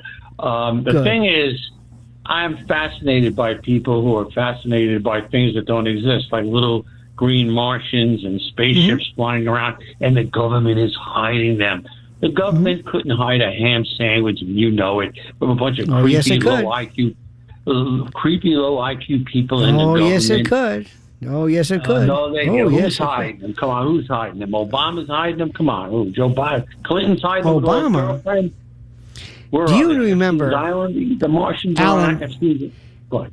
Alan, I thank you for your call. Do you remember, in fact, it was the time of the Manhattan Project. It was about 50,000 people. I mean, the numbers were incredible. But because it was compartmentalized, no secrets leaked out. During Enigma, during the code breakers of World War II, there was a story where Ike walked into a store, walked into an office, or the barracks or the office, whatever it was, and said, I will personally shoot anybody who lets any of this information go. Again, it was compartmentalized. There were people who still never told anyone. You don't think people can keep a secret? How did they keep the secret of who killed JFK? Do you know how many 9/11 secrets there are? Do you know how many there are? You never found out. So the idea, the very fact that there are not, how do I say this, that there are not any of this being released goes to show you. And let me also tell you, it's a very, very simple thing too. Many people believe that the president necessarily enjoys the highest security clearance. That is not true. There are other people who have much higher levels. Dave, nope. Strike that one there, Jackson. Strike that one. We don't want that one. Let's go to Benny in Bayside. Benny, you're on Another Side of Midnight with Lionel. Hey, good morning. As far as people, as far as with changing DNA and stuff like that, making sure kids are not born hey, your baby might be born special needs. Do you want to abort it or not? And you were asking the question, well, who should be in charge of that? And 100 years ago, evolution was in charge of that. Again, 200 years ago, if you made it to 75 was amazing. Again, I really believe that, the invention of penicillin and everything else, we advanced our lives faster than evolution could, meaning the Alzheimer's. I mean, the brain dies before the body dies. Well, let me stop you for 1 second. Evolution would not necessarily improve or would prevent pathologies from happening. Evolution's not going to do that. Evolution is not going to slow down infantile or juvenile leukemia. That's not, evolution's not going to do that. We'll do that. We will do that. But the question is simply, let's go through a couple other things. Charlie, let's assume that we have the technology to make bigger, better, faster, stronger athletes. Tommy John surgery. The question years ago is, there were kids having Tommy John surgery before they even had any symptoms. But they just figured, let's go in and let's kind of fortify the arm now. Is that ethical? Then PEDs and steroids and other types of human growth hormone. And is that in any way, is that legitimate? It's also very, very dangerous. So what happens is we say, well, this is okay and that's all right. The question is when, I don't know when we need to kick in something. Let me give you an example. Here's something nobody thinks of. What if there is a couple, and we know, as a matter of fact, I don't know of the particular malady, but let's assume there is one, and we say to them, if you have a child, there is a 100% chance that your child will have X, whatever the disease or whatever the particular substance or the item is. Do you ever see the chance of a government coming in and saying, we're going to sterilize you? What if you have an extremely promiscuous, very hypersexual young man and a young woman who are each carrying a very serious disease that they will most certainly pass along and would be unable to take care of the child right now? And you've said, please, wear contraception. No. Do you see sterilization ever happening? Remember, this is a person, let's say they've got a supremely limited IQ. I mean, really. And they're going to be having more and more children because even though their IQ is one thing, their sexual predisposition is another story. Do you see that? How do you affect this? If ever we were to harvest organs from the condemned, watch the death penalty rates go through the roof. You don't think that's possible? Think about this. I'm. The thing is, we don't have anybody who says, oh, and by the way, why was there never anyone at any of these universities to ask, how in the name of God can a seemingly good university, something renowned, actually sign off on the genital mutilation of children and these incredibly stupid programs of what's the word? These programs of, I know what the word is. Taking children and destroying them. Mr. Lee, I inadvertently destroyed the code, my friend. Speaking of genetic codes, I destroyed the code. I don't know what it's like. And I always say this, by the way. I always use this term. I always ask people. I always say, this is important. I'm saying, if there is a God, what would God say? How do we say this? What would God say? It blows my mind, because the issue is, which I find interesting, is how does this work? How do you think this works? And how is it that, how do I say this? How is it that we're able to look at all these considerations and not ask a question? I don't know. But I'll tell you one thing which is interesting. We're going to be seeing designer children. We're going to be seeing designer friends. We're going to be seeing, here's one for you. You are going to be seeing children who are, let's say, severely either autistic or on the spectrum, or whatever the particular word is. And they are not going to be able to deal with usual relationships. They just won't. So we're going to be able to come up with a bot or a doll or something that is so good. First, it will learn every single thing about your child. Every single thing. Every aspect. Every shortcoming. Every fear. Every habit. Every idiosyncrasy. You name it. It will also then be able to give back information which is very, very constructive. And then, believe it or not, it may come to the point where your child or a child says, you know what, I don't even want humans anymore. I like this better. And then the issue is going to be, when it comes to AI, and I promise you this is going to happen, the Vatican and the Pope and others are going to be asked the question, is this considered to be, this AI, if it has self-awareness, if it knows what it is if it knows its name, if it knows its existence. It knows its existence. Can you ever see religious organizations granting some kind of status to them as a quasi, how do I say, a quasi-human? And the answer is yes. Don't forget what Saudi Arabia did when they granted citizenship to Sophie the robot. And you're going to ask, well, what is life? It may not be human, but if it says, hi, my name's Bill Lee, and it looks like it's a bot, but it's aware, and it has a sense of humor, and it has history.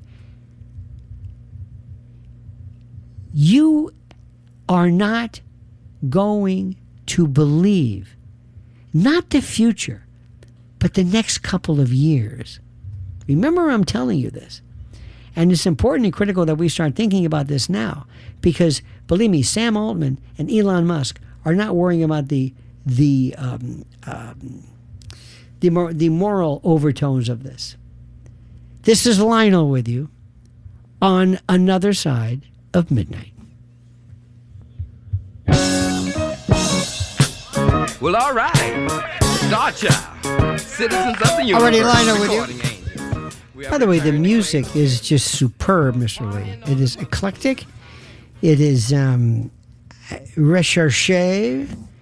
It is sui generis. Incredible. Thank you so much for that. My friends, imagine the following.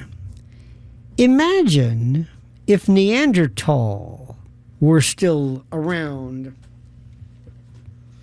Imagine what they would be. It would be a caste system, the likes of which it would put it this way.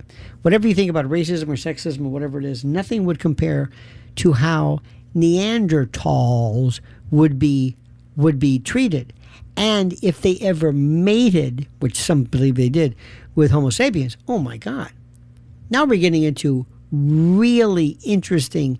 We're talking about something that is fundamentally well, maybe not physically, but intellectually inferior to you. I would have loved that. Let's go to Mary on Staten Island. Mary, you're on Another Side of Midnight with Lionel. Yes, it's Marietta Canning. I wanted to speak about abortion. And at the moment of conception, we are a single-cell human being. Nothing has to be added to us or detracted to us. And according to the French geneticist, 1989, Jerome Lejeune, which was documented before Congress. And the reason for the Dobbs decision was not because to deny the humanity of the unborn, whatever you call it, zygote, protoplast, embryo, or fetus. It's still a human being. The protection of law was taken away from these people because they wanted to satisfy the plaintiff in that matter, and that was Norma Jean McCorvey. Later on, she became pro-life in the Roe v. Wade decision. How does that lead up to euthanasia? Very simple. And in this country, since 1973, we have aborted 70 million children. Those children today, some of them would be 55 years old and paying into the Social Security system. They are not. They are deceased. So how to balance the budget? Because humanity, the elderly well, stop for 1 second. Stop for 1 second. Yeah. Most people would say that out of the 70 million individuals who, let's say, were murdered, let's just go all the way. I think last on my list would be, well, just think about all the money they could have contributed to our Social Security coffers. That's the least of that. But it's a good point. It's a good point. But can I stop for a second? I'm sorry. Dobbs is not why that's not why the Dobbs case came about. That's not it. No, not because 70 million children were aborted. No. They weren't aborted yet. It wasn't. No. It was there because they wanted to do this since this ridiculous privacy consideration from Griswold in 1965 that a lot of I think conservative jurists and smart ones said, this is ridiculous. Substantive due process doesn't exist. And by the way, they're also going to say that there is no constitutional right to sodomy. There is no constitutional right to certain marriages. That may be a little bit more difficult because that's equal protection. But it is something that they were kicking around since 1965 when William O. Douglas came up with this monstrosity called privacy. That's why it was finally overturned. That's all. Well, since these people have been deceased since then, and the thought was 1965 with Griswold, assisted suicide now is in 12 states in the United States, including now Hope will sign the paper for New York State to have assisted suicide in New York. Medical aid in dying, it's called. And that's just words to fool the people if they wanted to ask, do you want medical aid in dying when you're very ill? And most people would say yes, because they don't understand the term. But the term, if you closely listen to it, medical aid in dying. In other words, they kill you. Well, let me ask you something. I know of a particular case.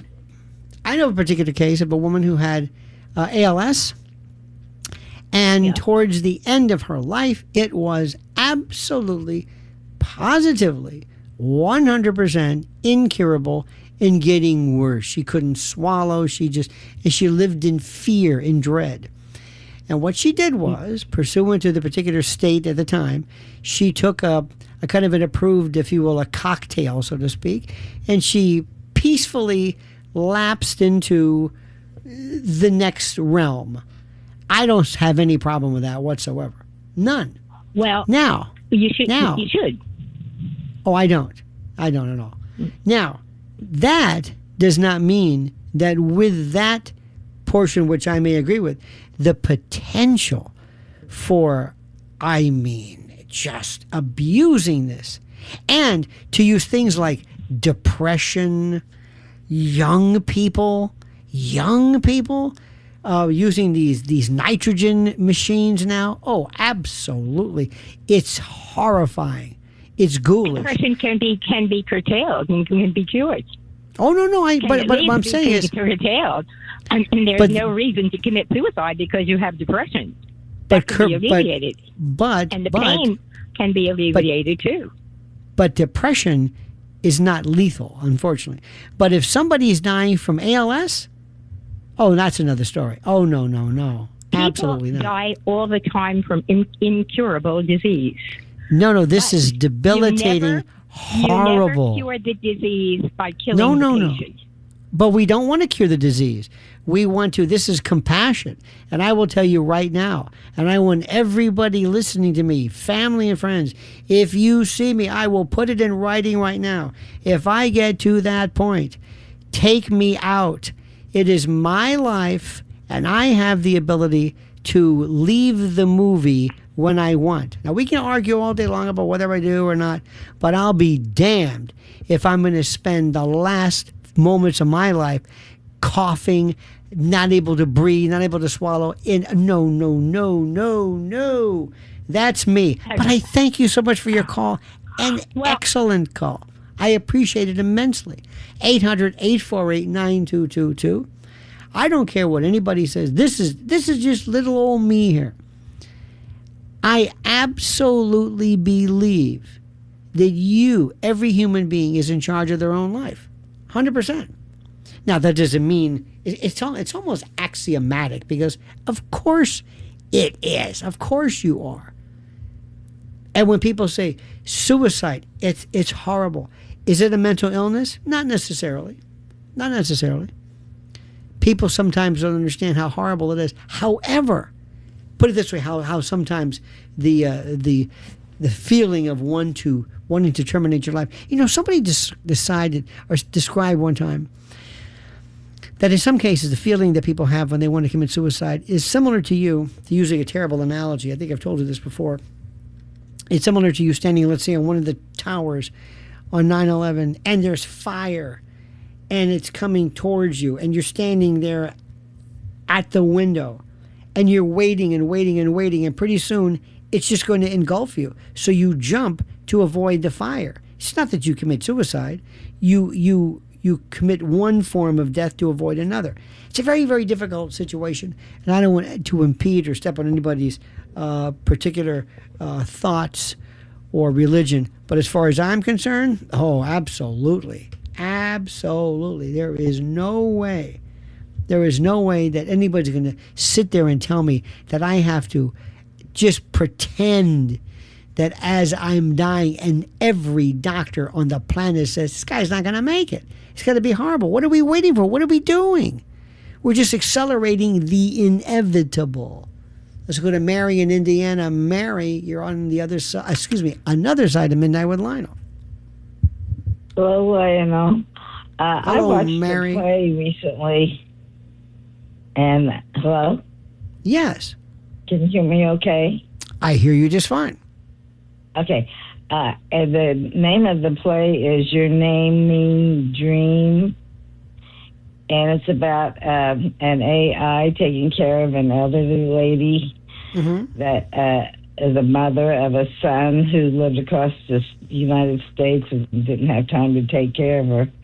So he hired this AI, and she took care of the mother. Mm-hmm.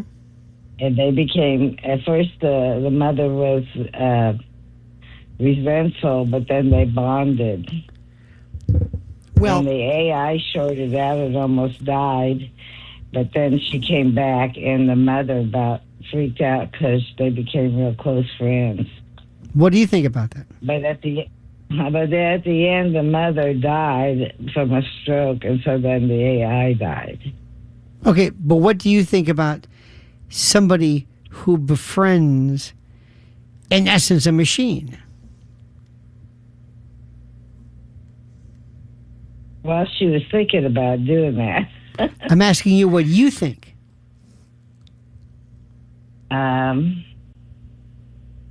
Well, I think they formed a bond and they became really close friends, and I don't really think she would do that. Do you think there's anything dangerous about that? Well, I mean, it was her companion. And well, she forget the wasn't movie. I gonna mean, die just alone, and evidently the old son didn't give a crap about her. Okay. You well, know. see, so it he has its hired benefits. A robot to take care of Right. his own mother. Well, listen. I thank you for your call. Here's the issue. Sometimes you don't want to overthink something. Let's assume that this, you can call it a robot, but this AI device, let's assume it's really good, and it has the ability to inspect the body by virtue of, let's say, eye vision technology, and it can tell pallor. There was a story about an AI program that can determine coughs. It can hear you cough, and it can tell by virtue of how you cough and the sound and where the cough resonates from. It may be able also to deal with the loss of cognition. It might be able to not ever get tired of providing the right volume, the right delivery, the right presentation, the right means of speaking to somebody. The potential for it could be wonderful. Of course, the potential can also be problematic, but I see it as being great. Autistic kids sometimes do wonderful with horses. An autistic child might be able to make a breakthrough with an AI bot. I think the potential is incredible. I think what it's going to be doing in many respects for kids and other people, and especially older people, who it can figure out what an older person needs. I have great faith, great excitement over what it could represent, but the potential for harm, incredible. Jay in Pennsylvania, you're on another side of Midnight with Lionel. Hey, Lionel. Hello, Jay. You know, this whole story about eugenics. Mm-hmm. I have an ex-wife whose brother was not autistic. It was something else. I can't remember the name, but it seemed like he was autistic to me. And it caused a great schism in the family because before he was born, they were warned or told that, he was going to be with whatever defect that was. Let's just call it autism to make it simple. Right. And the husband was like, I don't think I'll be able to handle this. And the wife was like, I can't abort him. And they birthed him. And finally, the father was just like, I can't handle it. And my ex-wife was the older sister. And the mother basically, cut her loose. I'm not going to say cut her loose, but she was like, listen, your brother needs more help. I'm going to be focusing on him. You're going to have to figure out life for yourself. And she did. She went to Baruch College. She's a brilliant person. That's it. But the son was, I dealt with him 8 days out of the year. And I found it totally tolerable. But she would tell me stories about how he would cut her clothes and how those were clothes that she had to pay for herself. And the only way for her to get back at him was to stab his juice packs in his lunchbox. And it caused great damage to the family. The parents ended up divorced. The mother went with the kid. And, she explained to me when we were getting married that it wasn't a genetic defect. It was passed through genes. So we don't necessarily have to worry about that.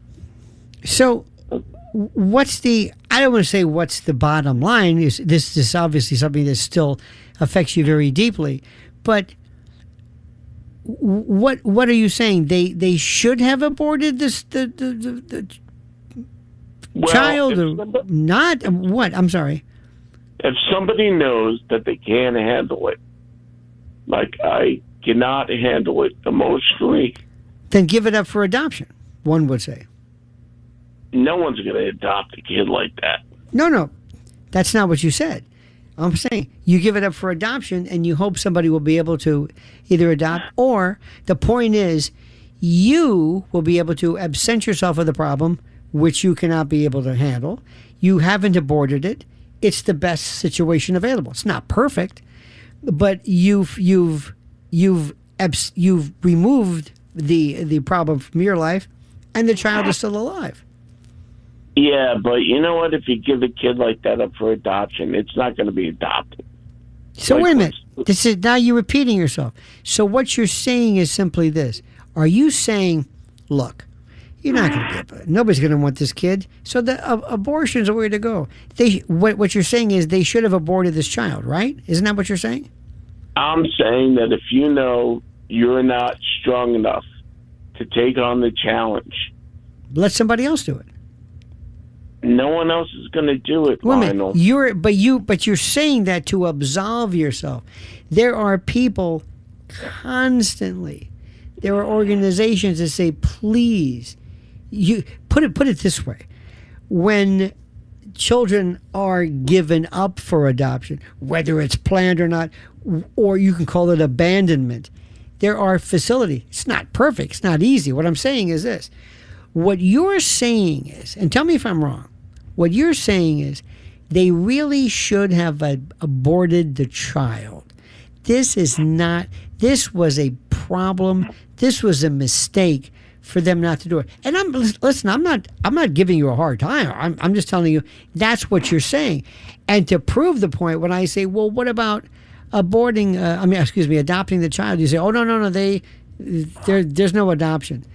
But what you're saying is, and you're being very practical, that based upon the totality of all the circumstances, all the facts, what it's done, that in your mind, the negativity, so to speak, and these are terrible terms, but the downside of this outweighs whatever the benefits. Now let me ask you this. Were there benefits Did they love this child? Was there any? No, did he have a person? The father left the marriage. The mother had to put all her time and resources into the son. Did anyone love this child? The mother Was did.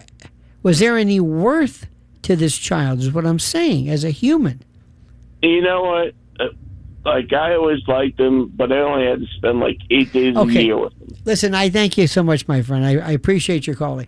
Did you? I hope you heard what he was saying.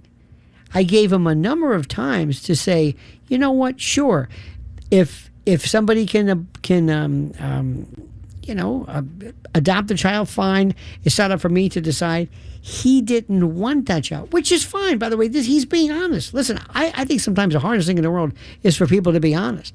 And when you're put in that situation, it is tough.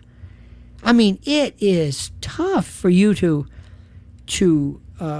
figure this life and death and, my God, this Solomon-esque, these decisions. It's brutal. Joel in California, you're on Another Side of Midnight with Lionel. Yes. Good morning, sir. Yes, sir. I know you're a very learned man. I'm sure you've heard of the Da Vinci surgery machine, which is a machine that helps it's a surgical device.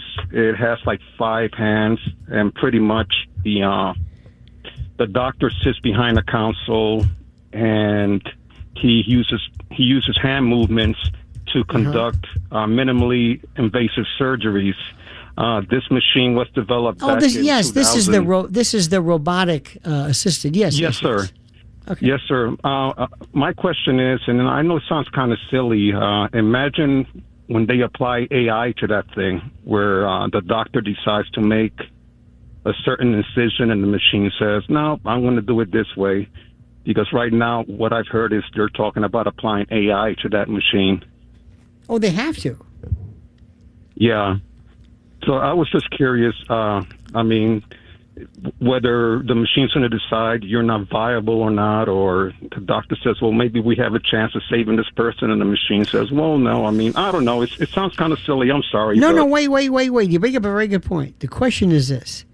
In practical terms, the machine is not equipped or is not designed or is not in a position to decide who gets the surgery. Once the surgery is agreed, once you're saying we got this colorectal surgery or whatever, then it decides what to do. It doesn't say, nope, I'm thinking about this. Now, what's interesting is that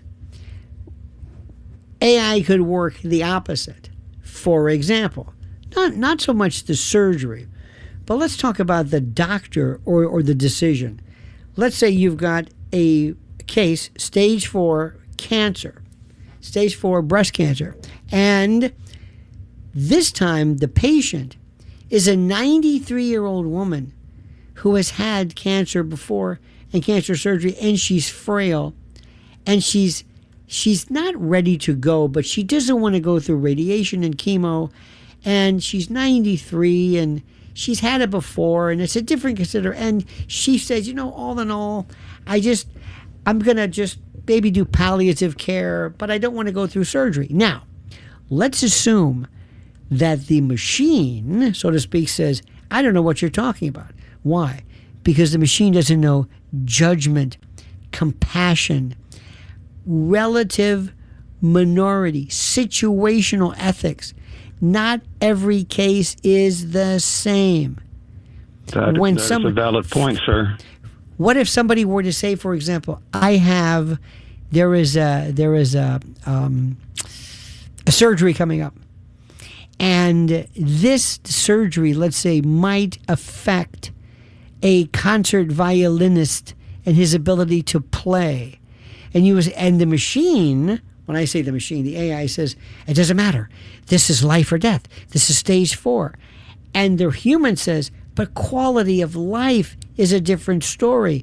You can't take away what this man, what I'm saying is, you and I, using plain old clunky morality, kind of weighing the equities. Yeah, this, but not that. We're better at that. AI can't do that yet. It doesn't feel anything. It doesn't feel. That is true.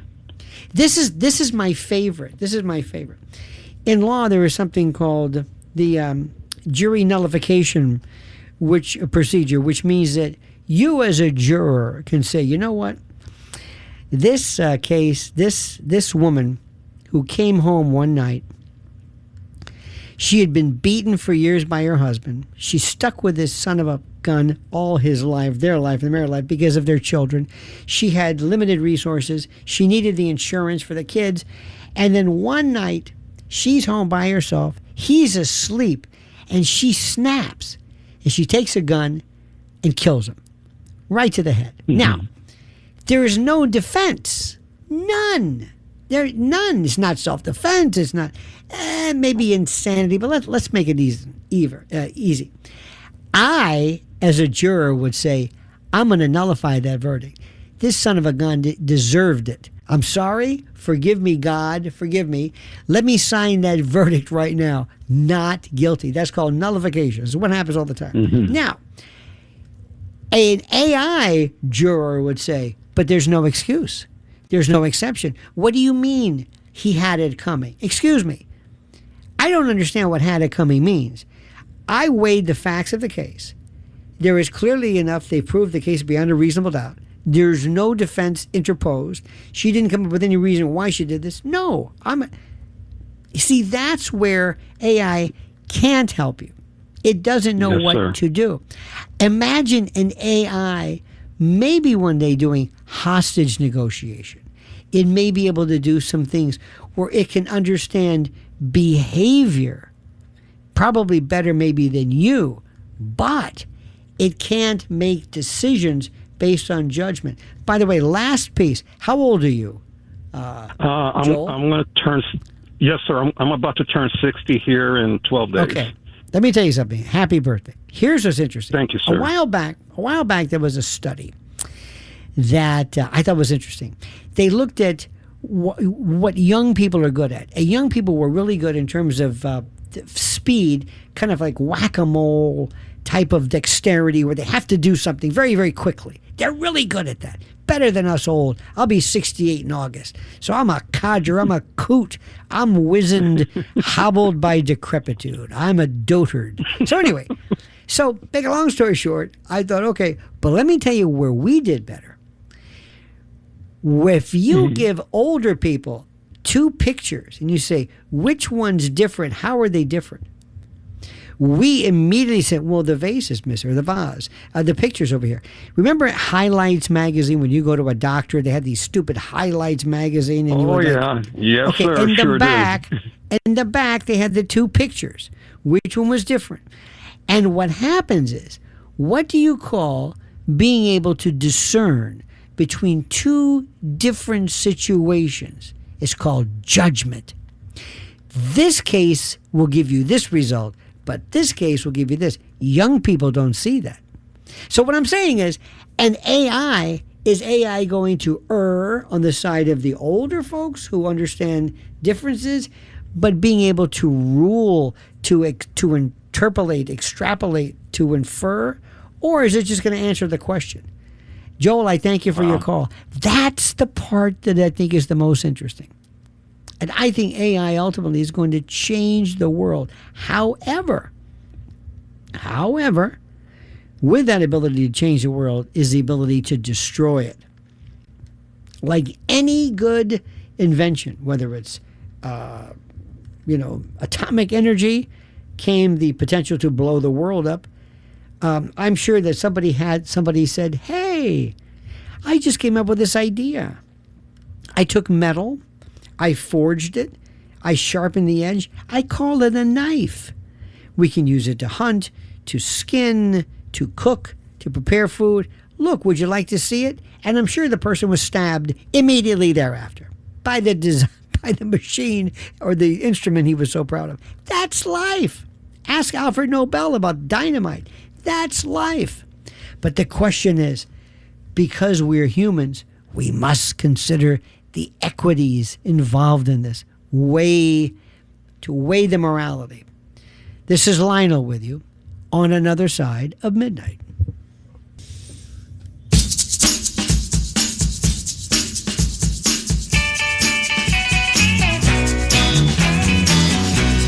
Is this Mary Mary from the Monkees? Yep. Remember their album, their cover are Caldrums. I think this was their second album, that kind of a greenish hue. I love the Monkees. Interesting story about that, by the way, I think. Don Kirshner, good end, I like that, very smooth. Don Kirshner created the Monkees. And Mike Nesmith drove him crazy. Peter Tork drove him crazy because they wanted to write music. And Mike Nesmith, by the way, the first national band, Mike Nesmith was very, his mother invented liquid paper, which people don't even know what that.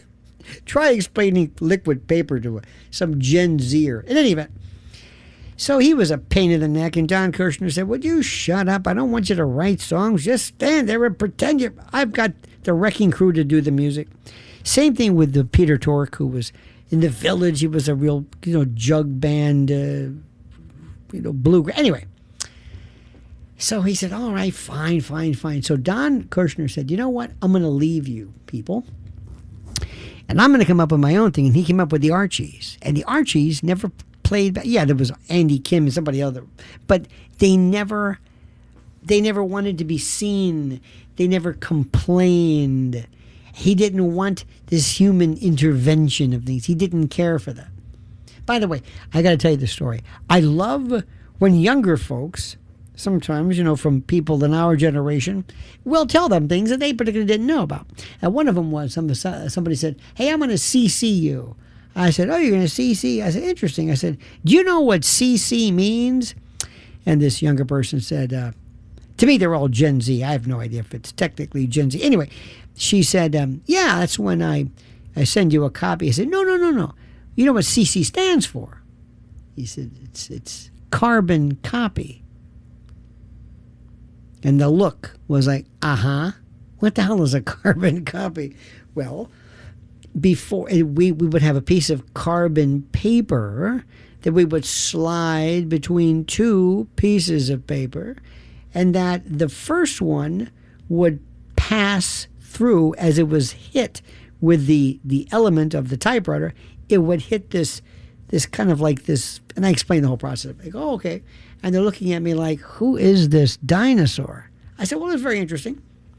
I said, when I was younger, my friends and I amused ourselves by snorting mimeo paper, or that mimeograph stuff. We just loved the smell of it. Another one I said was I thought this was interesting, to a younger person. I said, I don't want to sound like a broken record. And I got that look. I said, you don't know what that means, do you? I said, no, you're right. Why would you know this? I said, what do you think a broken record means? And she said, oh, that's when you're successful and you break the record. I said, interesting. No, that's not it, but that's close. And I explained about the needle being stuck. So it's fascinating. The bottom line is the concept they knew, of course, but the way that the idiomatic expression that we used is a different story. This might have been one of the most important shows ever, because it introduces something called ethics and morality. And I know ethics and morality have no place on talk radio, but they should. And even if, I'm not suggesting we're able to solve the issue necessarily 100% of the time, I think that what it is, I think what's important is that we're able to say, these are the considerations. These are the things you're going to have to think about. And even if you don't come up with the exact answer, at least you care about it. And let me tell you something, AI is going to change your life. You are going to curse it, and you're going to love it, depending upon if you're the recipient of its genius or not. Well, Mr. Jackson and Mr. Lee, thank you so much. You were incredible, the best in the business. I thank you so much for your assistance. And thank you, dear friends, for listening. Tune in next week, same bad time, same bad channel. This is Lionel with you on another side of midnight, reminding you the monkey's dead. The show's over. Sue ya. Da-da.